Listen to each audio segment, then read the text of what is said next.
तर महायुतीतील महामंडळ वाटपाबाबतचं सूत्र अखेर निश्चित झाल्याची माहिती मंत्री छगन भुजबळ यांनी दिली। महायुतीतील तिन्ही पक्षांना त्यांच्या आमदार संख्येनुसार महामंडळाचं वाटप केलं जाणार आहे। ज्या पक्षाकडे सर्वाधिक आमदार आहेत त्या पक्षाला सर्वाधिक महामंडळ मिळतील, तर कमी आमदार संख्या असलेल्या पक्षांना त्यानुसार कमी महामंडळ दिली जातील।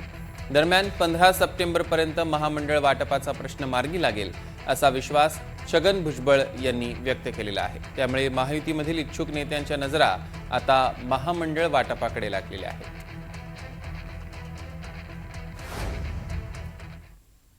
साधारणपणे निधी त्याचं वाटप कसं होणार आहे, किती पैसे कोणाला किती मिळणार आहे, महामंडळ आहे तर महामंडळामध्ये जे आहेत अर्थात ज्याचे आमदार कमी असतील त्यांना महामंडळ कमी वाटायला येतील, ज्याचे जास्त असतील त्यांच्या वाट्याला जास्त महामंडळ येणार आहे। महामंडळांच्या बाबतीत प्रामुख्याने बघायला गेलं तर जे तुमचे मित्र पक्ष आहेत छोटे मोठे, त्यांची अशी मागणी आहे की लवकरात लवकर जाहीर झालं पाहिजे। याच्या आधी सुद्धा अनेक बैठकांमध्ये हा मुद्दा आला। साधारणपणे जे आहे असं आम्ही ठरवलं की 15 सप्टेंबरच्या आतमध्ये ही सगळी नावं जी आहेत एकत्रित सगळ्यांची आली पाहिजेत। शक्य तितक्या असं समजा 15 पण ह्या सप्टेंबर महिन्यामध्ये सगळं संपवून टाकलं पाहिजे काय, आणि सगळ्याचे निर्णय झाले पाहिजेत अशा रीतीने आम्ही काम करणार आहोत।